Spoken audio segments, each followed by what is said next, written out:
નહેરમાં પાણી છોડવાની માંગ સાથે વાવ થરાદમાં ખેડૂતોનો વિરોધ। થરાદના રા ગામમાં સુજલામ સુફલામ કાચી નહેરમાં ખેડૂતોનો વિરોધ। થરાદ પૂર્વ પટ્ટીના 97 ગામને નિયમિત પાણી આપવાની માંગ સાથે ખેડૂતોનો હવન। માત્ર ચૂંટણી સમયે જ પાણી છોડવામાં આવતું હોવાનો ખેડૂતોનો આરોપ। ચૂંટણી બાદ પાણી છોડવાનું બંધ કરાતું હોવાનો ખેડૂતોનો આરોપ।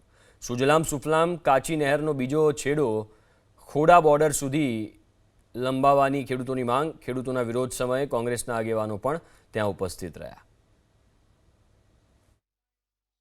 2022ની વિધાનસભાની ચૂંટણીમાં વિસ્તારના લોકોને છેતરવા માટે કરીને અહીંયા સુજલામ સુફલામમાં બંધો તોડીને પાણીના વધામણા કરવામાં આવ્યા હતા।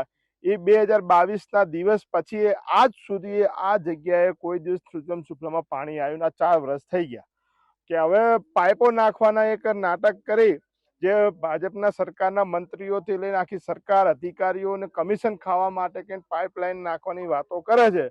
પણ 500 કરોડના ખર્ચે આ કેનાલ બની છે। જો આ કેનાલ ભરેલી રાખે તો આ વિસ્તારના ખેડૂતોને બીજી કોઈ જરૂર નથી। છેલ્લા 1 વર્ષમાં થરાદમાં સરકારી તાઇપા પાછળ 200 કરોડ ખર્ચાણા છે। એ 200 કરોડ જો લાઇટ બિલ ભરી અને મોટરોથી અહીંયા પાણી નાખ્યું હોત તો 4 વર્ષ પાણી ભરેલું પડ્યું હોત।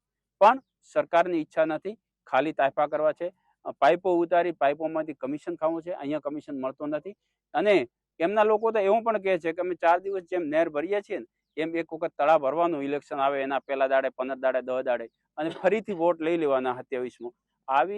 આવી ખેડૂતો સાથે જે લાગણીની રમત રમે છે એના માટે સરકારને અમે સદબુદ્ધિ માટે આજ ખેડૂત સંઘર્ષ સમિતિએ આંદોલન કર્યું છે। આ વખતે વરસાદ બિલકુલ ઓછો છે અને વાવેતર બધું કરી દીધું અને પાણી અત્યારે પહોંચતું છે નહીં, તો મગફળી જેવી મૂકી બિયારણવાળી ખેતી કરેલી અને એ ખેતીમાં હવે અત્યારે પાણી વગર તો બળી જ જાય।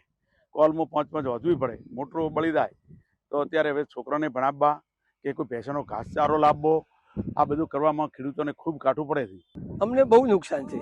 એક બાજુ તો વરસાદ નથી વરસી રહ્યો અને અમારા ખેડૂતોની હૃદય સમાન જમીન ઉપર જો આ નહેર ખણવામાં આવી, એમાં નહેર ખણી એટલે અમારી જમીનોમાં તો કરોડો રૂપિયાનું નુકસાન થયું। ઉપરથી પાણી મળતું નથી। અત્યારે હવે વરસાદ વરસતો નથી એટલે અમારો પાક બળી રહ્યો છે। અમે તો સરકારને એક વિનંતી કરા કે જેમ વહેલી તકે જો આ સુજલામમાં પાણી છોડવામાં આવે તો અમે અમારા વાવેતરને પાણી પણ આપી શકીએ, અમારા બોરના તળ પણ ઊંચા આવે અને અમને થતું નુકસાન પણ બંધ થાય।